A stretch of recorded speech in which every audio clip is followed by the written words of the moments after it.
Hi hello അസ്സലാമു അലൈക്കും welcome back to your channel. നമ്മുടെ പുതിയൊരു വീഡിയോയിലേക്ക് എല്ലാ കൂട്ടുകാർക്കും സ്വാഗതം. അപ്പോൾ എന്തൊക്കെ എല്ലാവരെയും വിശേഷം? എല്ലാവർക്കും സുഖാണെന്ന് വിചാരിക്കുകയാണ്. അൽഹംദുലില്ലാ ഞങ്ങൾക്കും സുഖമാണ് കേട്ടോ. അപ്പോൾ നമ്മളെ കഴിഞ്ഞ വീഡിയോക്കൊക്കെ നിങ്ങൾ തന്ന സപ്പോർട്ടിന് ഒരുപാട് നന്ദിയുണ്ട്. അതുപോലെ തന്നെ നമ്മളെ തുടർന്നുള്ള വീഡിയോസിനും നിങ്ങളെ സപ്പോർട്ട് ഉണ്ടാവുമെന്ന് പ്രതീക്ഷിക്കുകയാണ്.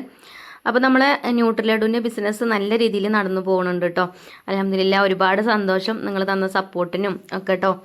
അപ്പോൾ തിങ്കളാഴ്ച നമ്മൾ അയച്ചു കൊടുത്തവർക്കൊക്കെ ചൊവ്വാഴ്ച തന്നെ ഒരുവിധ ആൾക്കാർക്കൊക്കെ ചൊവ്വാഴ്ച തന്നെ കിട്ടിയിട്ടുണ്ട് കേട്ടോ. അപ്പം ഒക്കെ നല്ല റിവ്യൂവും കാര്യങ്ങളൊക്കെ കിട്ടി. അൽഹംദുലില്ലാ ഒരുപാട് സന്തോഷം. അപ്പം ഇനി അടുത്ത ബാച്ചിനുള്ളത് ഞാൻ ഇന്ന് എള്ളൊക്കെ ഉണക്കാനൊക്കെ വെച്ചിട്ടുണ്ട്. ഇനി നാളെ ഇൻഷാല്ലാ നാളെ ഉണ്ടാക്കും കേട്ടോ. അപ്പോൾ ഇത് ഇന്നലെ എടുത്ത വീഡിയോ ആണ്. ഇന്നലെ നമുക്ക് കാറ്ററിംഗ് ഉണ്ടായിന്. അപ്പോൾ കാറ്ററിങ്ങും നമ്മളെ പുതിയ ബിസിനസ്സൊക്കെ ആയിട്ട് നല്ല രീതിയിൽ അങ്ങനെ മുന്നോട്ട് പോകുന്നുണ്ട്. അപ്പോൾ ഇന്ന് നമുക്ക് ഫുഡിന് ഓർഡർ കിട്ടിയിട്ടുള്ളത് ഇതും നമ്മളെ വീഡിയോ കാണുന്ന ഒരു ഓർഡർ തന്നതാണ് കേട്ടോ. ഇവിടെ മൂത്തേടെന്ന് പറഞ്ഞിട്ടുള്ളൊരു സ്ഥലമുണ്ട്, അവിടേക്കാണ് കേട്ടോ ഇന്നത്തെ ഓർഡർ. അപ്പോൾ വൈകുന്നേരം ഒരു 7 മണിയൊക്കെ ആകുമ്പോൾ 7-7:30 ആകുമ്പോഴത്തേന് കൊടുക്കാനുള്ള ഫുഡാണ് കേട്ടോ അത്. അപ്പോൾ ഡെയിലി വീഡിയോസൊക്കെ ഇപ്പോൾ എടുക്കാൻ നേരം കിട്ടണില്ല കേട്ടോ. കുട്ടികൾക്കുള്ള ഫുഡൊക്കെ വേഗം രാവിലെ തന്നെ ഉണ്ടാക്കി വെക്കും. വീഡിയോ എടുക്കാൻ നോക്കുമ്പോൾ സമയം വൈകും. അപ്പോൾ നമ്മൾ വീഡിയോ കാണുമ്പോൾ എന്തെങ്കിലും ചെറിയൊരു റെസിപ്പി ഇല്ലെങ്കിൽ എനിക്കൊരു പൊറുതേടാണ്. അപ്പോൾ റെസിപ്പീസൊക്കെ ഇട്ടിട്ടുള്ള വീഡിയോ ഡെയിലി വ്ളോഗിലേ ഉണ്ടാവുകയുള്ളൂ. പിന്നെ കാറ്ററിംഗ് വീഡിയോസിലാണെങ്കിൽ ഇപ്പോൾ നമ്മൾ ഒരുപാട് ചെയ്തതല്ലേ, ബിരിയാണിയും അതേപോലെ മന്തിയും ഒക്കെ. അപ്പോൾ അതന്നെ പിന്നെയും കാണിക്കുമ്പോൾ അതൊരു മടുപ്പേക്കാരം. അപ്പോൾ ഇന്ന് എന്തായാലും ഞാൻ ഈ കാറ്ററിംഗ് വീഡിയോ ഇടാമെന്ന് വിചാരിച്ചിട്ടോ. അതല്ലാന്നുണ്ടെങ്കിൽ നമ്മളെ ചാനലും ഡൗൺ ആയി പോവും. ഇന്നലെ വീഡിയോ ഇട്ടിട്ടില്ല. പിന്നെ നമ്മളെ ന്യൂട്രിലഡുവിൻ്റെ ബിസിനസ് തുടങ്ങിയ വീഡിയോ ഞാൻ ഇൻസ്റ്റാഗ്രാമിൽ പോസ്റ്റ് ചെയ്തിട്ടില്ലേനും അതേപോലെ യൂട്യൂബിലും ഷോർട്സ് വീഡിയോ ആയിട്ട് ചെയ്തിട്ടില്ലേനും കേട്ടോ. അപ്പോൾ ഇന്നലെ രാത്രിയാണ് ഞാനതൊക്കെ ഒഴിവ് കിട്ടിയപ്പോൾ എഡിറ്റ് ചെയ്തിട്ടത്. അപ്പോൾ അൽഹംദുലില്ലാ ഒരുപാട് സന്തോഷം. ആ ഒരു വീഡിയോസും അത്യാവശ്യം നല്ല റീച്ചും കാര്യങ്ങളും കിട്ടി. ഇന്നൊക്കെ നമുക്ക് നല്ല ഓർഡറും കാര്യങ്ങളൊക്കെ വന്നുകൊണ്ട് നിൽക്കുന്നുണ്ട് കേട്ടോ. അപ്പോൾ ഇന്ന് ഞാൻ ചിഞ്ചുമോളെ ഏൽപ്പിച്ചേക്കാണ് കുറച്ച് നേരം ഫോൺ അറ്റൻഡ് ചെയ്യാൻ വേണ്ടിയിട്ട്. അപ്പം ഇനി നമുക്ക് അടുത്ത ബാച്ചിനുള്ളത് ഉണ്ടാക്കണം. നാളെ ഉണ്ടാക്കാമെന്നാട്ടോ വിചാരിക്കണത്. ഇന്ന് എള്ളൊക്കെ കൊണ്ടുവന്നിട്ട് ഇപ്പോൾ മഴ ആയതുകൊണ്ട് എള്ളം ഉണക്കാൻ ബുദ്ധിമുട്ടാവും. അപ്പോൾ നല്ലോണം കഴുകി വെയിലത്തിട്ട് നമ്മൾ ഉണക്കി കഴിഞ്ഞാൽ പിന്നെ നമുക്ക് വറുക്കുമ്പോൾ അത്രക്ക് റിസ്ക് വരില്ല. മറ്റത് പിന്നെ വെയിലില്ലെങ്കിലേ ഞാൻ പിന്നെ ഫാനിൻ്റെ ചോട്ടിലൊക്കെ ഇട്ട് അതൊന്ന് വലിഞ്ഞതിന് ശേഷമാണ് കേട്ടോ പിന്നെ വറുക്കാൻ നിൽക്കുക. അപ്പോൾ കുറേ നേരം വറുത്തെടുക്കും വേണം. നല്ലോണം വറവായിട്ടില്ലെങ്കിൽ ചീത്തയാവാനും ചാൻസ് ഉണ്ട്. അപ്പോൾ നമ്മൾ ഫസ്റ്റ് എങ്ങനെയാണോ ഉണ്ടാക്കി കൊടുത്തത് ആ ഒരു ക്വാളിറ്റി തന്നെയാണ് നമ്മൾ ഇനിയും ആ ഒരു രീതിയിൽ തന്നെയാണ് നമ്മൾ ഉണ്ടാക്കി കൊടുക്കുക കേട്ടോ. അപ്പം കുറച്ച് സമയം എടുത്താലും കുഴപ്പമില്ല. അപ്പോൾ അന്ന് ഞാൻ അതുകൊണ്ടാണ് ലീവാക്കിയത് കേട്ടോ. അപ്പോൾ നമുക്ക് നല്ലോണം എള്ള് കഴുകി ഫാനിൻ്റെ ചോട്ടിലൊക്കെ ഇട്ട് ഉണക്കി അങ്ങനെ ഞാൻ വിചാരിച്ചത്. പക്ഷേ ഞാനിവിടെ ബില്ലിൽ ചോദിച്ചിട്ടുണ്ടായിരുന്നു. അപ്പോൾ അവർ കഴുകിയിട്ട് ഓരോരുത്തർ കൊണ്ടുവരാൻ പറഞ്ഞിട്ടുണ്ട്. ഓരോ മെഷീനിലിട്ട് ചൂടാക്കി തരാമെന്ന് പറഞ്ഞിട്ടുണ്ട് കേട്ടോ. പിന്നെ അവിടുന്ന് പൊടിച്ചാൽ എന്താ പറയുക, അവിടുന്ന് പൊടിച്ചാൽ നമ്മൾ വീട്ടിൽ നിന്ന് ഉണ്ടാക്കുന്ന ആ ഒരു ടേസ്റ്റ് കിട്ടൂല. അപ്പോൾ ഞാൻ പൊടിക്കണ്ടെന്ന് പറഞ്ഞിട്ടുണ്ട്, ചൂടാക്കി തരാനാട്ടോ പറഞ്ഞിട്ടുള്ളത്. എന്നാൽ പിന്നെ എനിക്ക് ഇവിടെ നിന്ന് തന്നെ വറുത്ത് പൊടിച്ചാൽ മതിയല്ലോ. അപ്പോൾ കഴുകിയാണ്ട് വെള്ളമൊക്കെ ചോർന്നതിന് ശേഷം ഓരോരുത്തർ കൊണ്ടുപോയി കൊടുക്കണം. അപ്പോൾ മഴയാണെങ്കിലും നിങ്ങൾക്ക് സാധനം കിട്ടാതെ വെക്കൂല കേട്ടോ. അപ്പോൾ അത്യാവശ്യം നല്ല എഫേർട്ട് എടുത്തിട്ട് തന്നെയാണ് ഞാനത് ചെയ്യുന്നത്. അപ്പോൾ അതിൻ്റെ റിസൾട്ട് ഇതിൽ കാണാനും ഉണ്ട് കേട്ടോ. കഴിച്ച ആൾക്കാരൊക്കെ നല്ല അഭിപ്രായം തന്നെയാണ് പറഞ്ഞിട്ടുള്ളത്. അതുകൊണ്ട് നമുക്ക് നല്ല രീതിയിൽ തന്നെ ഈ ഒരു ബിസിനസ് മുന്നോട്ട് കൊണ്ടുപോകണം എന്നാണ് എൻ്റെ ആഗ്രഹം. അപ്പോൾ നിങ്ങളെ സപ്പോർട്ടൊക്കെ ഇനിയും വേണം കേട്ടോ. നിങ്ങളെ സപ്പോർട്ട് കൊണ്ടാണ് ഇങ്ങനൊരു ഇതൊക്കെ വന്നത്. അപ്പോൾ ഇനി ഇവിടുന്ന് അങ്ങോട്ടും നിങ്ങളെ സപ്പോർട്ട് ഉണ്ടാവുമെന്ന് പ്രതീക്ഷിക്കുകയാണ്. അപ്പോൾ ഇന്ന് നമുക്ക് 4 കിലോ ചിക്കൻ ബിരിയാണിക്കുള്ള ഓർഡർ ആട്ടോ കിട്ടിയിട്ടുള്ളത്. അതേപോലെ തന്നെ 4 കിലോ ബീഫ് ഫ്രൈയും. അപ്പോൾ ചിക്കനൊക്കെ ഞാൻ പൊരിച്ചെടുക്കുന്നുണ്ട്. അപ്പോൾ നമ്മളെ വീട്ടുജോലിയൊക്കെ എല്ലാം കഴിഞ്ഞ് പിന്നെ വൈകുന്നേരമാണ് ഞാൻ വീഡിയോ എടുക്കാനും നിന്നിട്ടുള്ളത് കേട്ടോ. കുട്ടികളൊക്കെ സ്കൂളിട്ട് വരാനൊക്കെ ആയിട്ടുണ്ട് സമയം. അപ്പോൾ അവർക്ക് ചായയൊക്കെ ഉണ്ടാക്കി വെച്ചിട്ടാണ് പിന്നെ വീഡിയോ എടുക്കാനൊക്കെ നിൽക്കുന്നത്. അതേപോലെ തന്നെ നമുക്ക് സവാള തൊലി കളയലും അങ്ങനെയുള്ള പണികളൊക്കെ കഴിഞ്ഞിട്ടുണ്ടോ. സവാളയൊക്കെ കട്ട് ചെയ്ത് ഇഞ്ചി വെളുത്തുള്ളിയും ഒക്കെ തൊലി കളഞ്ഞൊക്കെ ചതച്ചൊക്കെ റെഡിയാക്കിയിട്ടുണ്ട്. പിന്നെ ബീഫും വേവിച്ച് വെച്ചിട്ടുണ്ട്. ബീഫ് പിന്നെ പൊരിക്കാനുള്ളൂ. അപ്പം പിന്നെന്താ പറയുക, കുറേ നേരത്തെ നമ്മളിത് ഉണ്ടാക്കി വെച്ച് കഴിഞ്ഞാലേ അത് കഴിക്കണ സമയമാകുമ്പോഴത്തേനും ചൂടാറുമ്പോൾ ഒരു ടേസ്റ്റ് ഉണ്ടാവില്ല. ചൂടോട് കൂടിയിട്ട് കൊടുക്കുന്നതാണ് എനിക്കിഷ്ടം. അപ്പോൾ പിന്നെ ഞാൻ ആ ഒരു സമയമാകുമ്പോഴത്തേനാണ് കേട്ടോ ഉണ്ടാക്കലും. ചിലപ്പോൾ ആ ഒരു നേരമൊക്കെ ആകുമ്പോഴത്തേന് തട്ടിപ്പടഞ്ഞ് ഉണ്ടാക്കണം, എന്നാലും കുഴപ്പമൊന്നുമില്ല. എനിക്ക് കുറച്ച് റിസ്ക് ആണെങ്കിലും ആ ഒരു ചൂടോട് കൂടിയിട്ട് തന്നെ ഉള്ള ഫുഡ് തന്നെ കേട്ടോ നമ്മൾ കൊടുക്കാറ്. അപ്പോൾ ഞാൻ ബീഫ് വേവിക്കാൻ വെച്ച് അങ്ങനെ അടുപ്പിൽ നല്ലോണം തീയുണ്ട്. ബീഫൊക്കെ വെന്ത അടുപ്പത്തുനിന്ന് വാങ്ങി വെച്ചാൽ അടുപ്പിലാണ് കേട്ടോ നമ്മളിപ്പോൾ ചിക്കനൊക്കെ പൊരിച്ചെടുക്കുന്നത്. പിന്നെ നിങ്ങൾ ചിക്കൻ ബിരിയാണിക്ക് എത്ര റേറ്റ് വാങ്ങിക്കലെന്ന് അങ്ങനെ കമൻറ്റ് ബോക്സിൽ കാണാം. ഞാൻ പറയലുണ്ട്, പക്ഷേ ഞാൻ പറയുന്നത് കേൾക്കാത്തവരാവും, വീഡിയോ മുഴുവൻ കാണാത്തവരാവും പിന്നെ വീണ്ടും അങ്ങനെ ചോദിക്കുന്നത്. അപ്പോൾ നമ്മൾ 1 കിലോ ബിരിയാണിക്ക് 850 രൂപയാട്ടോ വാങ്ങിക്കാറ്. അതിപ്പോൾ ചിക്കൻ ബിരിയാണിയും ബീഫ് ബിരിയാണിയൊക്കെ അങ്ങനെ തന്നെയാണ് കേട്ടോ. പിന്നെ എന്തൊക്കെയുള്ള അച്ചാറും കാര്യങ്ങളൊക്കെ നമ്മളെ വീട്ടിൽ തന്നെ ഇടുന്ന അച്ചാർ തന്നെയാണ് നമ്മളിതിൻ്റെ കൂടെ കൊടുക്കാറ്. അപ്പോൾ നിങ്ങൾക്ക് 850 രൂപയ്ക്ക് എന്തായാലും നഷ്ടവും കാര്യങ്ങളൊന്നും ഉണ്ടാവില്ല. ആദ്യമൊക്കെ ചിക്കൻ ബിരിയാണിക്ക് 800 വാങ്ങിച്ചിന്. ഇതിപ്പോൾ ചിക്കന് റേറ്റ് കുറവിന്, ഇപ്പോൾ ചിക്കനും റേറ്റ് കൂടുതലാണ്. അതേപോലെ തന്നെ നമ്മളിത് പൊരിച്ചിട്ടല്ലേ കൊടുക്കുകയും ചെയ്യണത്. അപ്പോൾ നിങ്ങൾക്കും എനിക്കും നഷ്ടമില്ലാത്ത രീതിയിൽ തന്നെയാണ് കേട്ടോ ഞാൻ ഫുഡൊക്കെ റെഡിയാക്കാറ്. അപ്പോൾ അതാ ചിക്കനൊക്കെ പൊരിച്ചെടുക്കുന്നുണ്ട്. പിന്നെ മഞ്ജുമോള് സ്കൂളിട്ട് വന്നാണ്ട് നമ്മളാ താഴെ തൊടി നമുക്ക് കൂന് കിട്ടലുണ്ട് കേട്ടോ. ഇന്നും കിട്ടിയിട്ടുണ്ട്. ഇന്ന് ഞാൻ കറി വെച്ചിട്ടുണ്ട്, പക്ഷേ വീഡിയോ ഒന്നും എടുക്കാൻ പറ്റിയിട്ടില്ല. സത്യം പറഞ്ഞാൽ എനിക്ക് കൂനിൻ്റെ വീഡിയോയിൽ കാണിക്കാൻ പേടിയാണ്. കാരണം ഞാൻ ഒരു കൂങ്കറിൻ്റെ റെസിപ്പി കാണിച്ചിനി ഒരു ദിവസം. അപ്പോൾ അതിൽ കുറേ കമൻറ്റ് വന്നിട്ടുണ്ടായിനി കൂന് തിന്നിട്ട് ഛർദ്ദിച്ച് അതേപോലെ ഹോസ്പിറ്റലിൽ അഡ്മിറ്റായി അങ്ങനെയൊക്കെ പറഞ്ഞിട്ട്. അപ്പോൾ എനിക്ക് പേടിയാണ് കേട്ടോ. ഇനി ഞാൻ കൂന് കറി വെക്കണമെന്ന് പറഞ്ഞാൽ നിങ്ങൾ ഏതെങ്കിലും കൂനെടുത്ത് കറി വെച്ച് കഴിഞ്ഞാൽ നിങ്ങൾക്ക് എന്തെങ്കിലും പറ്റിയാൽ പിന്നെ എനിക്ക് പേടിയാണ്. അപ്പോൾ ഞാനതാട്ടോ അല്ലാതെ കാണിക്കാത്തത്. നമുക്ക് കിട്ടാറുണ്ട് ഇവിടെ ഈ താഴെ തൊടിയിൽ ദിവസം പറഞ്ഞ പോലെ ഉണ്ടാവും കേട്ടോ. പിന്നെ ഇപ്പം എനിക്ക് തിരക്കായതുകൊണ്ട് ഞാനങ്ങനെ എപ്പോഴും പോയിട്ട് നോക്കലുമില്ല. പിന്നെ മക്കളെപ്പോഴേലൊക്കെ പോയിട്ട് ഒരു പറിച്ചു കൊണ്ടുവരുന്നതാണ്. പിന്നെ നന്നാക്കാനും ചിലപ്പോൾ നേരം കിട്ടൂല. പക്ഷേ ആദ്യമൊക്കെ പറഞ്ഞാൽ കുറച്ചൊക്കെ വലിയ കൂനിട്ട് കിട്ടിയത്, ഈ പടക്കൂന് എന്നൊക്കെ പറയില്ല അങ്ങനെ. ഇപ്പം അരിക്കൂന് എന്നാണ് തോന്നുന്നത് ഇതിൻ്റെ പേര്. ചെറിയ ചെറിയ കൂനുകളാണ് കേട്ടോ. പക്ഷെ അതിൻ്റെ ഒരു ടേസ്റ്റ് നല്ല ടേസ്റ്റാണ്. അതിൻ്റെ ആ ഒരു കറി മാത്രം മതി നമുക്ക് ചോറ് കഴിക്കാൻ. നമ്മളെപ്പോലെയുള്ള നാട്ടുമ്പുറത്തുള്ള ആൾക്കാർക്കൊക്കെ ഇഷ്ടമായിക്കാരം കൂനൊക്കെ. അത് കാണുന്നതും ഇഷ്ടമാവും, പറിക്കണതും കഴിക്കണതൊക്കെ ഇഷ്ടമാവും. പക്ഷേ ഇവിടുന്ന് അങ്ങോട്ട് വിട്ടിട്ടുള്ള ആൾക്കാർക്കൊന്നും ചിലപ്പോൾ അറിഞ്ഞോളണമെന്നില്ല. അതേപോലെ പ്രവാസികൾക്കൊക്കെ കാണുമ്പം കൊതിയൊക്കെ ആവൂലേ.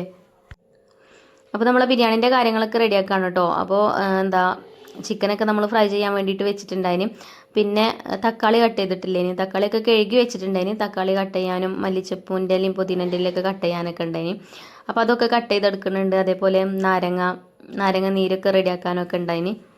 അപ്പോൾ എന്നോട് ഇങ്ങനെ ഓരോരുത്തർ ചോദിക്കും നിങ്ങൾക്ക് എപ്പോഴാണ് അതിനൊക്കെ നേരം എന്നൊക്കെ. അപ്പോൾ എനിക്ക് സമയം ഉണ്ടെങ്കിൽ ഞാൻ ഫുഡിന് ഓർഡർ കിട്ടിയാൽ അപ്പോൾ ഞാൻ എടുക്കലുണ്ട് കേട്ടോ. ടൈം ഇല്ലെങ്കിൽ പിന്നെ നമുക്ക് വേറെ എന്തെങ്കിലുമൊക്കെ പണികളുണ്ടെങ്കിൽ പിന്നെ നമ്മൾ ഏറ്റിട്ട് കാര്യമില്ലല്ലോ. ഇന്നിപ്പോൾ രാവിലെ നമുക്ക് കുറച്ച് പാലപ്പത്തിനും നൂൽപൂട്ടിനൊക്കെ ഓർഡർ ഉണ്ടായിരുന്നു. പക്ഷേ അത് ഞാൻ എങ്ങനെ ആയാലും ചിലപ്പോൾ ആ ഒരു നേരത്തിന് കൊടുക്കാൻ കഴിയില്ല. അപ്പോൾ കൊടുക്കാൻ കഴിയാത്തത് ഞാൻ അങ്ങനെ ഏൽക്കലുമില്ല കേട്ടോ. എന്നെക്കൊണ്ട് പറ്റും എന്നുള്ളത് മാത്രമേ നമ്മൾ ഏൽക്കാറുള്ളൂ. അപ്പോൾ ബിരിയാണി ഉണ്ടാക്കാൻ എനിക്ക് സുഖമാണ്. അപ്പോൾ നമ്മൾ കുറേ അങ്ങനെ ഉണ്ടാക്കി ശീലമായതല്ലേ. പിന്നെ ഇപ്പോൾ ഹെൽപ്പിന് ഹസ്ബൻഡും കൂടെ ഉണ്ടായതുകൊണ്ടേ അങ്ങനെ വലിയ കുഴപ്പമില്ല. അപ്പോൾ നല്ല കത്തണ വിറകും ഉണ്ടെങ്കിൽ പെട്ടെന്ന് തന്നെ ആവും. രണ്ടടുപ്പും കത്തിക്കും ചെയ്യും. അപ്പോൾ ഞാൻ അപ്പുറത്തെ അടുപ്പത്ത് ചോറ് അരി തിളപ്പിച്ചുറ്റല്ല വെള്ളം വെച്ചിട്ടുണ്ട്. അപ്പം ഇവിടെ മസാലയൊക്കെ റെഡി ആകുമ്പോഴത്തേന് ആ വെള്ളം തിളച്ചോളും. അപ്പോൾ പിന്നെ മസാലയൊക്കെ റെഡി ആകുമ്പോഴത്തേന് പിന്നെ അരി ഇട്ട് കൊടുത്താൽ അങ്ങനെ പെട്ടെന്ന് തന്നെ അങ്ങനത്തെ പരിപാടിയൊക്കെ തീരും. പിന്നെ ബീഫും തന്നെ വേവിച്ച് വെച്ചിട്ടുണ്ട്. അപ്പോൾ ഇനി അതൊന്ന് പൊരിക്കാനുള്ളൂ. ബീഫ് രാവിലെ നേരത്തെ തന്നെ കൊണ്ടുവന്നു തരും കേട്ടോ ബാബു. നമ്മളവിടെ പാലാങ്കര പറഞ്ഞ സ്ഥലമുണ്ട്, അവിടുന്ന് നല്ല ബീഫ് കിട്ടും രാവിലെ പോയി കഴിഞ്ഞാൽ. അപ്പോൾ ഇത് ഇന്നലെ വൈകുന്നേരം കൊടുത്തത്. അപ്പോൾ ഒരു തന്നെ ഇത് കഴിച്ചിട്ട് നല്ല റിസൾട്ട് കേട്ടോ പറഞ്ഞത്. ബീഫൊക്കെ നല്ല ടേസ്റ്റ് ഉണ്ടായിനി പറഞ്ഞു, ബീഫും ബിരിയാണിയും ഒക്കെ. നമ്മൾ ബീഫ് ബിരിയാണി ആണെങ്കിലും ചിക്കൻ ബിരിയാണി ആണെങ്കിലൊക്കെ മസാല ഉണ്ടാക്കണോടത്ത് ശ്രദ്ധിച്ചാൽ തന്നെ പിന്നെ ബിരിയാണി നല്ല ടേസ്റ്റ് ഉണ്ടാവും. അതേപോലെ തന്നെ അരി പാകത്ത് വേവിന് ഊറ്റിയിടണം. അതേപോലെ തിളപ്പിച്ച് ഊറ്റുകയാണെന്നുണ്ടെങ്കിൽ, വറ്റിച്ചിട്ടാകുമ്പോൾ പിന്നെ എനിക്ക് ശരിക്കും അറിയില്ല, ഞാൻ അങ്ങനെ വറ്റിച്ചിട്ട് അധികം ഉണ്ടാക്കലില്ല. എപ്പോഴെങ്കിലൊക്കെ ചിലപ്പോൾ ഇത് ഊറ്റാനൊന്നും ആരും ഇല്ലാത്ത, എനിക്ക് ഹെൽപ്പ് ചെയ്യാനൊന്നും ആരും ഇല്ലെങ്കിൽ കുറച്ചധികമൊക്കെ ഉണ്ടാകുന്ന ടൈമിലൊക്കെ ചിലപ്പോൾ ഞാൻ വറ്റിച്ചൊക്കെ ഉണ്ടാക്കാറുണ്ട്. പക്ഷേ അതിലേറെ എനിക്ക് ഇഷ്ടം ഇതേപോലെ തിളപ്പിച്ച് ഊറ്റി ഉണ്ടാക്കണം കേട്ടോ. അങ്ങനത്തെ ബിരിയാണിക്കാണ് കൂടുതൽ ടേസ്റ്റ് എനിക്ക് തോന്നിയിട്ടുള്ളതും. അപ്പോൾ ഓരോരുത്തർക്കും ഓരോരോ രീതിയിലാവും. ചില ആൾക്കാർ വറ്റിച്ച് തന്നെ ആവും ബിരിയാണി ഉണ്ടാക്കുക. അപ്പോൾ അവർക്ക് അങ്ങനെ കൂടുതൽ നന്നാവുകയെന്ന് തോന്നുക. അപ്പം ഓരോരുത്തർക്കും ഓരോരോ ഇതല്ലേ. അപ്പം എൻ്റെ എനിക്ക് കൂടുതലായിട്ട് നല്ല രീതിയിൽ തോന്നിയിട്ടുള്ളത് ഇതേപോലെ തന്നെ കേട്ടോ, ഞാൻ ഉണ്ടാക്കുന്ന ഈ രീതിയിൽ തന്നെ. അപ്പോൾ അതിക്ക് ഇഞ്ചി വെളുത്തുള്ളി സവാളയൊക്കെ നല്ലോണം വഴറ്റിയെടുത്തതിന് ശേഷമാണ് കേട്ടോ ഇഞ്ചി വെളുത്തുള്ളി പേസ്റ്റും അതേപോലെ പച്ചമുളകും ചതച്ചതൊക്കെ ഇട്ട് കൊടുക്കുന്നത്. പിന്നെ ചിക്കൻ പൊരിച്ച ഈ ഒരു ഉരുളിയിൽ തന്നെ ഇത് വഴറ്റിയെടുക്കുമ്പോൾ പെട്ടെന്ന് ആവും ചെയ്യും. ആ ഒരു എണ്ണയിൽ തന്നെയാണ് കേട്ടോ നമ്മളിത് മസാല ഉണ്ടാക്കുക. പിന്നെ എനിക്ക് ഞാൻ കുറച്ച് വെളിച്ചെണ്ണയും കൂടി ചേർത്ത് കൊടുക്കും. അപ്പോൾ ഇഞ്ചിയും വെളുത്തുള്ളിയും പച്ചമുളകും ഒക്കെ ഇട്ട് കൊടുത്ത് ഒക്കെ നന്നായിട്ട് തന്നെ വഴറ്റിയെടുക്കുന്നുണ്ട്. പിന്നെ നമുക്ക് തക്കാളി ചേർക്കണം. തക്കാളി അതേപോലെ തന്നെ ഇതിക്ക് ചേർത്തിട്ടുണ്ട്. തക്കാളി നല്ലോണം വഴറ്റിയെടുക്കും കേട്ടോ ബാബു. അപ്പോൾ എന്നോട് അറിയും ഈ തക്കാളി അരിയാണെങ്കിൽ ചെറുതാക്കി അരിയണം. സവാള അരിയാനും തക്കാളി അരിയാനൊക്കെ ഞാൻ ബാബുവിനെ തന്നെ ഏൽപ്പിക്കൽ കേട്ടോ. അങ്ങനെ ആകുമ്പോൾ എന്താ പറയുക നല്ല നൈസായിട്ട് അരിഞ്ഞു തരും. ഞാൻ അരിയുമ്പം തക്കാളിയൊക്കെ കുറച്ച് വലിപ്പമൊക്കെ ഉണ്ടാവും. അപ്പം എൻ്റെ ബാവുകാക്കൂനെ ഫുഡ് ഉണ്ടാക്കാനൊന്നും അറിയില്ലേനി കേട്ടോ. ഇപ്പം എന്താ എൻ്റെ ഒപ്പം കൂടിയാണ്ട് ഫുഡ് ഉണ്ടാക്കാനൊക്കെ പഠിച്ചിരിക്കണം കേട്ടോ. ആദ്യം എന്തെങ്കിലുമൊക്കെ ഉണ്ടാക്കി വിളമ്പി കൊടുത്താൽ തിന്നും, അങ്ങനെയാണ് കേട്ടോ. പിന്നെ പ്രവാസിയൊക്കെ ആയപ്പോൾ കുറച്ചൊക്കെ അങ്ങനെ പഠിച്ചിട്ടുണ്ടായിനും. പിന്നെ എന്തെങ്കിലുമൊക്കെ ഉണ്ടാക്കുന്ന സമയത്ത് അവിടുന്ന് വിളിച്ച് ചോദിക്കും ഞാൻ, അല്ലെങ്കിൽ മുട്ട റോസ്റ്റ് അധികം അങ്ങനെ തന്നെ ഉണ്ടാക്കാറ്, മുട്ട റോസ്റ്റോ മീൻ കറിയോ അല്ലെങ്കിൽ ചിക്കൻ കറിയോ ഒക്കെ തന്നെ. അപ്പോൾ അങ്ങനെ വിളിച്ച് ചോദിക്കും ഇതെങ്ങനെ ഉണ്ടാക്കുക എന്നൊക്കെ ഉള്ളത്. അപ്പോൾ ഞാൻ പറഞ്ഞു കൊടുക്കുകയൊക്കെ ചെയ്യും കേട്ടോ. അങ്ങനെ ആദ്യം ഒന്നും അറിയില്ലെങ്കിലും ഇപ്പം നന്നായിട്ട് തന്നെ എന്താ പൊടികളൊക്കെ ഞാൻ ഇട്ട് കൊടുക്കണം, എന്നാലും അത്യാവശ്യം ഇപ്പോൾ സവാളൻ്റെ സവാള വഴറ്റിയെടുക്കൂലേ, അപ്പം ഞാൻ പറയാം അത്ര മതി വഴന്നത് പറയാം, അങ്ങനെ പോരാ അതിലേറെ വേണം എന്നൊക്കെ പറഞ്ഞ് എന്നെ പഠിപ്പിക്കൽ തുടങ്ങിയാണ് കേട്ടോ. സവാള നല്ലോണം വഴന്നിട്ടില്ലെങ്കിൽ അതിന് ഒരു മതിരിപ്പൊന്നും പോകില്ല. അപ്പോൾ നന്നായിട്ട് തന്നെ വഴറ്റിയെടുക്കണം, എന്നാലേ ടേസ്റ്റ് ഉണ്ടാവുള്ളൂ എന്നൊക്കെ പറഞ്ഞ് അങ്ങനെ ഇപ്പോൾ എന്നെ പഠിപ്പിച്ചലൊക്കെ തുടങ്ങിയിരിക്കണ്. അപ്പോൾ ഇതാ ഞാൻ അതിക്ക് ഇടാനുള്ള പൊടികളും അങ്ങനത്തെ ഒക്കെ ഞാൻ തന്നെ ഇട്ട് കൊടുക്കുക. വഴറ്റിയെടുക്കാനൊക്കെ മൂപ്പരെ കിട്ടുള്ളൂ. എന്നാലും എൻ്റെ കൂടെ അങ്ങനെ എല്ലാത്തിനും കട്ട സപ്പോർട്ടായിട്ട് കൂടെ ഉണ്ട് കേട്ടോ. അപ്പോൾ എന്താ ഇവിടെ വെള്ളം തിളച്ചിട്ടുണ്ടേനി ഒരു നേരമൊക്കെ ആയപ്പോഴത്തേന്. അപ്പോൾ അരി ഞാൻ കഴുകി ഊറ്റി വെച്ചിട്ടുണ്ടേനി. അപ്പോൾ അരി ഇട്ട് കൊടുത്തിട്ടുണ്ട്. പിന്നെ ഈ വെള്ളത്തേക്കും അതേപോലെ നമ്മൾ സാധാ ഇട്ട് കൊടുക്കണ പോലെ തന്നെ ഏലക്ക, ഗ്രാമ്പൂ, പട്ട, സ്പൈസസുകളൊക്കെ ഇട്ട് കൊടുക്കും. പിന്നെ കുറച്ച് മല്ലിയിലും പുതിനയിലൊക്കെ കട്ട് ചെയ്തതും അതേപോലെ തന്നെ ചെറുനാരങ്ങൻ്റെ നീര്, കുറച്ച് സൺഫ്ലവർ ഓയിൽ അതൊക്കെ വെള്ളത്തേക്ക് ഒഴിച്ചു കൊടുക്കാറുണ്ട് കേട്ടോ. പിന്നെ ഉപ്പ് പിന്നെ എല്ലാവരും ഇടുന്നത് തന്നെയാണ്. ഇഞ്ചി വെളുത്തുള്ളിയൊക്കെ ചതച്ചതൊക്കെ ഉണ്ടെങ്കിൽ, പച്ചമുളകൊക്കെ ചതച്ചതുണ്ടെങ്കിൽ ഒക്കെ കുറേശ്ശെ അങ്ങനെ ആ വെള്ളത്തേക്ക് ഇട്ട് കൊടുക്കുക. അപ്പോൾ ചോറിന് നല്ലൊരു ടേസ്റ്റൊക്കെ കിട്ടും കേട്ടോ. അതൊക്കെ കൂടെ അതൊക്കെ അതിലേക്ക് കടന്നുകാണ്ട് ഇങ്ങനെ തിളക്കല്ലേ, അപ്പോൾ അതിൻ്റെ ആ ഒരു ടേസ്റ്റും കാര്യങ്ങളൊക്കെ റൈസൊക്കെ ഇറങ്ങിക്കോളും. അങ്ങനെ അരി ഇട്ട് കൊടുത്തു. പിന്നെ അതാ മസാല ഇവിടെ റെഡി ആയിട്ടുണ്ട്. ചിക്കനൊക്കെ അതിൽ ഇട്ടാണ്ടൊക്കെ മിക്സ് ചെയ്തെടുത്തിട്ടുണ്ട്. അപ്പോൾ അത് നമ്മൾ ദം ചെയ്തെടുക്കുന്ന ചെമ്പക്ക് ഇട്ട് കൊടുത്തു കേട്ടോ. ഞാൻ ഒറ്റക്കാണ് ബിരിയാണി ഉണ്ടാക്കണമെന്നുണ്ടെങ്കിൽ അപ്പം തന്നെ മസാല സെറ്റാക്കിയിട്ട് നമ്മൾ അരിയൊക്കെ ഇട്ട് കൊടുക്കുള്ളൂ കേട്ടോ. അല്ലെങ്കിൽ എനിക്ക് പേടിയാണ് അരി വേറുമോ എന്നുള്ള ആ ഒരു പേടിയാണ്. അപ്പോൾ അതിപ്പോൾ എൻ്റെ ഒപ്പം ആളുണ്ടല്ലോ, നമ്മൾ ബാവുക്കാക്കുണ്ട്. അപ്പം ഞാൻ മസാലയൊക്കെ ബാവുണതിക്ക് ഇട്ട് കൊടുത്തോക്കാം. അതിൻ്റെ മുന്നേ തന്നെ അരിയൊക്കെ ഇട്ട് കൊടുത്തിട്ടുണ്ട്. ഒറ്റക്കാകുമ്പോഴേ നമ്മളിങ്ങനെ ഓരോന്ന് ചെയ്ത് വരുമ്പോഴത്തേന് ചിലപ്പം അരി വേവേറി കഴിഞ്ഞാൽ പോയി ബിരിയാണിൻ്റെ കാര്യം. അപ്പോൾ ആകത്തെ വേവിന് ഊറ്റിയിടാൻ പറ്റണം, എന്നിട്ട് നല്ലോണം ദമ്മും കയറണം, എന്നാലേ ടേസ്റ്റും ഉണ്ടാവുള്ളൂ. അതേപോലെ തന്നെ പാകത്തെ വേവിനായിട്ട് കിട്ടുള്ളൂ കേട്ടോ. അപ്പോൾ നമ്മൾ മസാല കുറച്ച് ഡ്രൈ ആയിട്ടാണുള്ളത്. അപ്പോൾ ഒന്ന് ലൂസാക്കാൻ വേണ്ടിയിട്ട് ഉരുളിയിൽ കുറച്ച് ചൂടുള്ള വെള്ളം ഒഴിച്ചാണ്ട് അതിക്ക് ഇട്ട് കൊടുത്താണ് കേട്ടോ. എന്നിട്ട് ആ മസാലയൊക്കെ ലെവൽ ചെയ്ത് വെച്ചു. ഇനി ഒരു വാഴൻ്റെലയും വെച്ച് കൊടുക്കും. അപ്പോൾ ഇലയൊക്കെ വെച്ച് കൊടുത്തിട്ടുണ്ട്. പിന്നെ അത് ഊറ്റാനാകുമ്പോഴേക്കാണ് ഊറ്റിയിട്ടാൽ മതി. ഒക്കെ സെറ്റ് ചെയ്ത് വെച്ചിരിക്കണം കേട്ടോ. പിന്നെ പുറത്താണെങ്കിൽ നല്ല മഴ ഉണ്ട് കേട്ടോ. ഞാൻ വീഡിയോ എടുക്കാൻ വിട്ടോ ഇതാണ്, നല്ല മഴയാണ്. എന്നാലും മഴയാണെങ്കിലും വിറക് നല്ല ഉഷാറായിട്ട് കത്തണുണ്ട് ഏതായാലും. പിന്നെ നിങ്ങൾ IFSI എടുത്തിട്ടില്ലേ എന്നൊക്കെ ചോദിച്ചിന് കേട്ടോ. നമ്മളിപ്പോൾ ന്യൂട്രിലോട്ടൊക്കെ സെയിൽ ചെയ്യണില്ലേ, നമ്മളതൊക്കെ എടുത്തിട്ടുണ്ട് കേട്ടോ. അതിനൊന്നും വലിയ പണിയില്ല. നമ്മൾ അക്ഷയയിൽ പോയാൽ മതി. നമ്മൾ ആധാറും അതേപോലെ പിന്നെ പാൻ കാർഡും കൊണ്ട് അക്ഷയയിൽ പോയാൽ ഒരു റെഡിയാക്കി തരും കേട്ടോ. പിന്നെ അക്ഷയിൽ നിന്ന് ഒരു ഫോം വാങ്ങിയിട്ട് ഹോസ്പിറ്റലിൽ പോകണം, ഡോക്ടറെ കാണണം. ഡോക്ടർ പറയുന്ന ടെസ്റ്റും കാര്യങ്ങളൊക്കെ എടുത്ത് ബ്ലഡൊക്കെ ടെസ്റ്റ് ചെയ്യാണ്ടാവും. അതൊക്കെ ടെസ്റ്റ് ചെയ്ത് വാക്സിനൊക്കെ അടിച്ചിട്ടുണ്ട് കേട്ടോ ഞാനും. പിന്നെ അവിടുന്ന് ഒരു സർട്ടിഫിക്കറ്റ് തരും കേട്ടോ. നമ്മൾ ഫോട്ടോ ഒക്കെ ഒട്ടിച്ചിട്ടുള്ള ഒരു സർട്ടിഫിക്കറ്റ് തരും. അത് നമ്മളെ കയ്യിൽ വെക്കാനുള്ളതാണ്. അങ്ങനെ ഒക്കെ റെഡിയാക്കിയതിന് ശേഷം തന്നെയാണ് കേട്ടോ നമ്മൾ ഇതൊക്കെ സെയിൽ ചെയ്യാനൊക്കെ ഇറങ്ങിയിട്ടുള്ളത്. അപ്പോൾ ഞാൻ ഇന്നലൊരു കമൻറ്റ് കണ്ടീനി കേട്ടോ. ഇത് ഈ ഫുഡ് കഴിച്ചിട്ട് എന്തെങ്കിലും പറ്റിയാൽ ഈ ഉത്തരവാദി ആവൂലേ എന്നൊക്കെ ചോദിച്ചിട്ട്. ഞാൻ വിഷമൊന്നുമല്ല കലക്കി കൊടുക്കണത്, ഞാൻ ഉണ്ടാക്കണതും ഞാൻ വീഡിയോയിൽ കാണിക്കുന്നുണ്ട്. അപ്പം എന്തെങ്കിലുമൊക്കെ ഒരു നെഗറ്റീവ് പറയണ്ടേന്ന് വിചാരിച്ചിട്ടാവും. പിന്നെ ഇതുവരെ നമ്മളെ വീഡിയോക്ക് അങ്ങനത്തെ നെഗറ്റീവും കാര്യങ്ങളും ഒന്നും വന്നിട്ടില്ല. പിന്നെ ഞാൻ 20 ബോട്ടിൽ ഇന്നലെ കൊറിയർ അയച്ചു കൊടുത്തു. ഓരോക്കെ റിസൾട്ട് കിട്ടിയിട്ടാണ് ഞാൻ ഷോർട്സ് വീഡിയോ ഇടാൻ തന്നെ കാരണം ഓർക്കൊക്കെ ഇഷ്ടമാവണുണ്ടോ എന്താണോ ഒരു അഭിപ്രായം എന്ന് അറിഞ്ഞിട്ട് നമുക്ക് ബാക്കിയുള്ള ഓർഡർ എടുത്താൽ മതി എന്ന് വിചാരിച്ചിട്ട് ഞാനിങ്ങനെ വീഡിയോ ചെയ്ത് കഴിഞ്ഞാൽ എനിക്ക് ഓർഡർ കിട്ടും എന്നുള്ളത് എനിക്ക് ഉറപ്പാണ്. അപ്പോൾ ഓരോ റിസൾട്ട് കിട്ടിയിട്ട് വേണം എനിക്ക് റീൽസ് ഇടാനെന്ന് വിചാരിച്ചിട്ടാണ് കേട്ടോ. അപ്പോൾ ആ ഒരു റിസൾട്ടൊക്കെ അറിഞ്ഞതിന് ശേഷമാണ് പിന്നെ ഞാൻ റീൽസ് വീഡിയോ ഷോർട്സ് വീഡിയോ ഒക്കെ ഇട്ടത് ഇൻസ്റ്റയിലും യൂട്യൂബിലൊക്കെ കേട്ടോ. അപ്പോൾ ഞാൻ എപ്പോഴും പറയുന്ന പോലെ തന്നെ എൻ്റെ വീട്ടിലേക്ക് എൻ്റെ കുട്ടികൾക്കും എൻ്റെ വീട്ടുകാർക്കും ഉണ്ടാക്കി കൊടുക്കുന്ന രീതിയിൽ തന്നെയാണ് നിങ്ങൾക്ക് പുറത്തേക്കും ഞാൻ സെയിൽ ചെയ്ത് തരുന്നത്. അതിൽ കൂടെ ഒന്നും കൂടെ ഉഷാറാക്കാനേ ഞാൻ നോക്കാറുള്ളൂ. അപ്പോൾ ആരും പറ്റിച്ചിട്ടുള്ള പൈസ ഒന്നും നമുക്ക് വേണ്ട. അതേപോലെ തന്നെ ഞാൻ മുൻകൂട്ടി ക്യാഷ് വാങ്ങിക്കാറില്ല. ഞാൻ നിങ്ങൾക്ക് കൊറിയർ അയക്കുമ്പോൾ ഞാൻ പറയുന്നുണ്ട്, അപ്പോൾ നിങ്ങൾ ക്യാഷ് തന്നാൽ മതി എന്ന് മാത്രമേ ഞാൻ പറയാറുള്ളൂ. എന്നോട് പിന്നെ ഞാൻ പൈസ അയക്കട്ടെ എന്ന് ചോദിക്കുമ്പോൾ അയക്കണ്ടെന്ന് തന്നെയാണ് പറയൽ. പിന്നെ അഡ്രസ്സ് അയച്ചു തരാൻ പറയും, എന്നാലല്ലേ എനിക്ക് ഓർഡർ എടുക്കാൻ പറ്റുള്ളൂ. അപ്പോൾ അങ്ങനെയൊക്കെയാണ് ഞാൻ ഇത് മുന്നോട്ട് കൊണ്ടുപോകണത്. അപ്പോൾ അതിൻ്റെ ഇടയിൽ ഇങ്ങനെ നെഗറ്റീവ് കമൻ്റൊക്കെ വരുമ്പോൾ ഒരു ഗതികേടാണ് കാണുമ്പോൾ. പക്ഷെ കുഴപ്പമില്ല, ഒരുപാട് ആൾക്കാർ നല്ലത് പറഞ്ഞിട്ട് ഒരാളല്ലേ അങ്ങനെ പറയുന്നുള്ളൂ. അപ്പോൾ ആ ഐഡിയും തന്നെ ഞാൻ സ്ക്രീൻഷോട്ട് എടുത്ത് വെച്ചിട്ടുണ്ട് കേട്ടോ. സിനാസ് മുഹമ്മദ് എന്നോ അങ്ങനെ എന്തോ ആണ് ഐഡിൻ്റെ പേര്.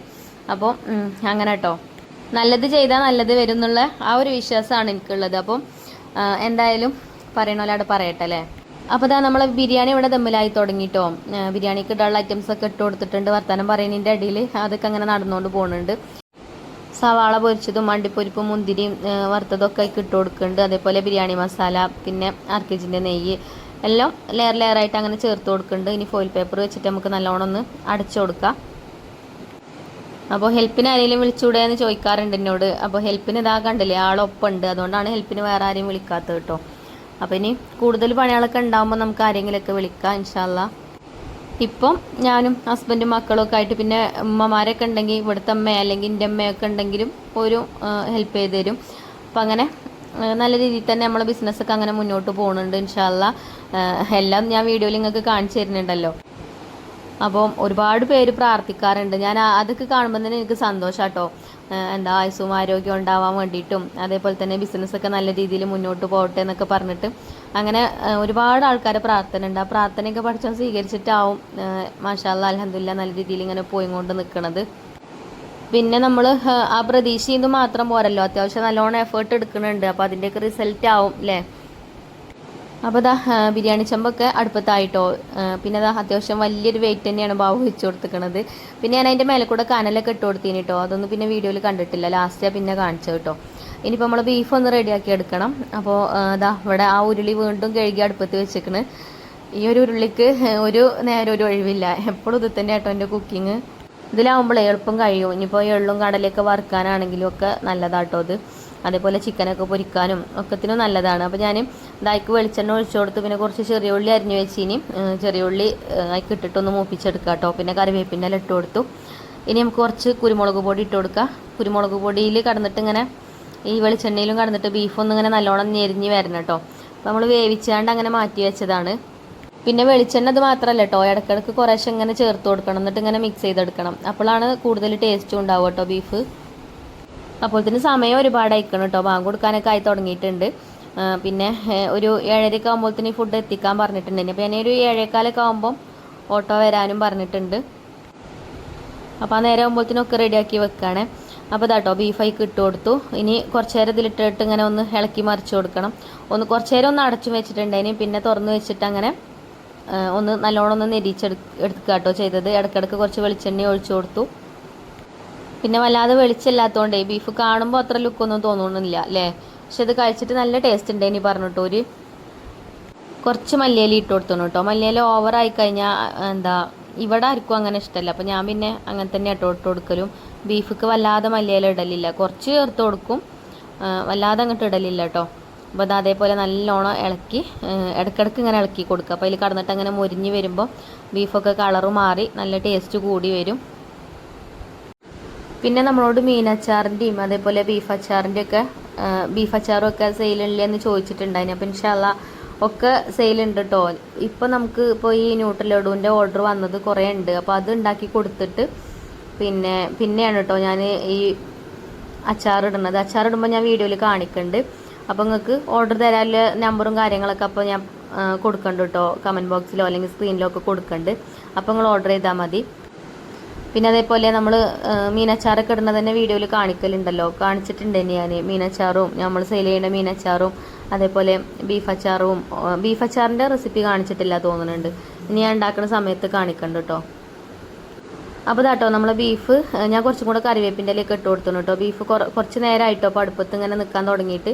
പിന്നെ വിറകടൊക്കെ ഞാൻ മാറ്റിയിട്ടുണ്ട്. കനലുമ്പോൾ കുറച്ച് നേരം കൂടെ ഇട്ട് ഇതേപോലെ കുറച്ച് വെളിച്ചെണ്ണ ഒഴിച്ചു കൊടുത്ത് ഇങ്ങനെ നല്ലോണം ഒന്ന് മിക്സാക്കി കൊടുക്കുന്നുണ്ട് കേട്ടോ. ചട്ടിയിലിട്ടിട്ട് നല്ലോണം ഒന്ന് വരട്ടി എടുക്കുന്ന രൂപത്തിലാക്കി എടുക്കുന്നുണ്ട്. നല്ലോണം ഇങ്ങോട്ട് ഡ്രൈ ആക്കുകയല്ല, കുറഞ്ഞൊരു ഇത് വേണേനും ഒരു നനവ് വേണേനും അങ്ങനെ കേട്ടോ. അപ്പോൾ പറ്റ ഡ്രൈ ആവും വേണ്ട. അപ്പോൾ ഇതും ആയിട്ടുണ്ട് കേട്ടോ. പിന്നെ ഇനിയിപ്പോൾ നമുക്ക് കൊടുക്കാനുള്ള പാത്രത്തേക്ക് അപ്പം തന്നെ ആക്കി വെക്കും. എന്നാൽ പിന്നെ ആ ചൂടോട് കൂടിയിട്ട് തന്നെ നമുക്ക് ഒരുക്ക് കൊടുക്കുകയും ചെയ്യാം. ഇത് നല്ല കട്ടിയുള്ള സ്റ്റീലിൻ്റെ പാത്രം ആയതുകൊണ്ട് അത്ര പെട്ടെന്നൊന്നും ചൂടാറില്ല. പിന്നെ നമ്മൾ ഫോയിൽ പേപ്പർ വെച്ചാണ്ട് അപ്പം തന്നെ അടച്ചു കൊടുക്കുകയും ചെയ്യും. അപ്പോൾ അങ്ങനെ ചൂടാറൊന്നുമില്ല കേട്ടോ. പിന്നെ അതാ ബിരിയാണി ഇവിടെ കുറച്ച് നേരം ആയല്ലോ തമ്മിലായിട്ട്. അപ്പോൾ ഒക്കെ ബാങ്ക് കൊടുത്തപ്പോഴത്തേനൊക്കെ റെഡി ആയിട്ടോ. ഒക്കെ പാക്ക് ചെയ്യാനുള്ളതൊക്കെ പാക്ക് ചെയ്ത് വെച്ച്. പിന്നെ അച്ചാറും അതേപോലെ തന്നെ അച്ചാർ ഞാൻ കരക്കച്ചാർ ഇട്ടേക്കാണ് കേട്ടോ. പിന്നെ അതിൻ്റെ റെസിപ്പി നമ്മൾ ചെയ്തിട്ടുണ്ട്. എന്നാലും ഈത്തപ്പഴം ഉണക്കമുന്തിരി ഇട്ടിട്ടുള്ള അച്ചാറിൻ്റെ റെസിപ്പി ചെയ്യുമെന്ന് ചോദിച്ചിട്ടുണ്ട്. ഇൻഷാ അല്ലാഹ് ഞാൻ ഒഴിവുണ്ടാകുന്ന സമയത്ത് കാണിക്കണ്ട് കേട്ടോ. ഇപ്പം എനിക്ക് സത്യം പറഞ്ഞാൽ വീഡിയോ എടുക്കാൻ നേരം കിട്ടണില്ല. ഒന്നാമത് അതാണ് കേട്ടോ. പിന്നെ അല്ലാന്നുണ്ടെങ്കിൽ വീട്ടിലേക്ക് ഫുഡ് ഉണ്ടാക്കണതിന് ഞാൻ അധികം നല്ല നല്ല റെസിപ്പീസൊക്കെ ഉൾപ്പെടുത്തിയിട്ട് വീഡിയോ ചെയ്യാൻ വേണ്ടിയിട്ട് നോക്കലുണ്ട്. ഇപ്പോൾ വീട്ടിലേക്ക് ചോറ് വേഗം കറണ്ടടുപ്പുമല്ലോ ഗ്യാസുമല്ലോ വേഗം അങ്ങോട്ട് അടുപ്പത്തിടും. പിന്നെ ബീഫോ മീനോ എന്തെങ്കിലുമൊക്കെ ഉണ്ടാവും. അപ്പോൾ അതും എന്തെങ്കിലും ഒരു കറി ഉണ്ടാക്കും. അങ്ങനെ കേട്ടോ. അപ്പോൾ അങ്ങനെ പ്രത്യേകിച്ച് റെസിപ്പീസൊന്നും കാണിച്ചു തരാൻ മാത്രമുള്ളതൊന്നും ഇപ്പോൾ അധികം ഉണ്ടാക്കലില്ല. അപ്പോൾ ഇടയ്ക്കൊക്കെ നമ്മൾ ഡെയിലി വ്ളോഗും ചെയ്യാൻ നോക്കുന്നുണ്ട്. എന്നൊന്നും കാറ്ററിങ് ഉണ്ടാവില്ലല്ലോ. അപ്പോൾ ബീഫൊക്കെ പാക്ക് ചെയ്തു. ഇനി അതേപോലെ ഇതാണ് കേട്ടോ നമ്മൾ ഉണ്ടാക്കിയ ഈത്തപ്പഴ അച്ചാർ. നമ്മൾ കടയിൽ നിന്ന് വാങ്ങിക്കുമ്പോഴേ ആ നാരങ്ങ അച്ചാർ നല്ല ഉപ്പേക്കാരായില്ലേ. അപ്പോൾ നമ്മൾ കൈ കൊണ്ട് ഉണ്ടാക്കുന്ന അച്ചാർ തന്നെയാണ് നമ്മളെ ബിരിയാണിൻ്റെ കൂടെ കൊടുക്കലോ കേട്ടോ. പിന്നെ ഇതിപ്പോൾ 4 കിലോ ബിരിയാണി അല്ലേ, അതിലേക്കുള്ള അച്ചാറും തൈരും ഒക്കെ തൈര് ഈ ഒരു സ്റ്റീൽ പാത്രത്തിൽ കേട്ടോ ഒക്കെ റെഡിയാക്കി വെച്ച്. പിന്നെ നമ്മൾ കാക്ക വന്നിട്ടുണ്ടായിരുന്നു. കാക്ക വന്നപ്പോൾ കാക്കാൻ്റെ അടുത്തൊക്കെ എടുത്തു കൊടുത്തു. അങ്ങനെ അന്നത്തെ കാറ്ററിങ്ങും നല്ല രീതിയിൽ തന്നെ കഴിഞ്ഞു. കഴിച്ചിട്ടും തന്നെ നല്ല റിസൾട്ടാട്ടോ കിട്ടിയത്. പിന്നെ നമ്മൾ ന്യൂട്രിലോടൊക്കെ ആർക്കെങ്കിലും ആവശ്യം ഉണ്ടെങ്കിൽ ഇനി ഞാൻ ഓർഡർ എടുക്കുന്ന സമയത്ത് ഷോർട്സ് വീഡിയോ ഇടുന്നുണ്ട്. അപ്പോൾ ഓർഡർ ചെയ്താൽ മതി കേട്ടോ. അപ്പോൾ ഇൻഷാ അല്ലാഹ് നല്ലൊരു വീഡിയോ ആയിട്ട് വീണ്ടും കാണാം.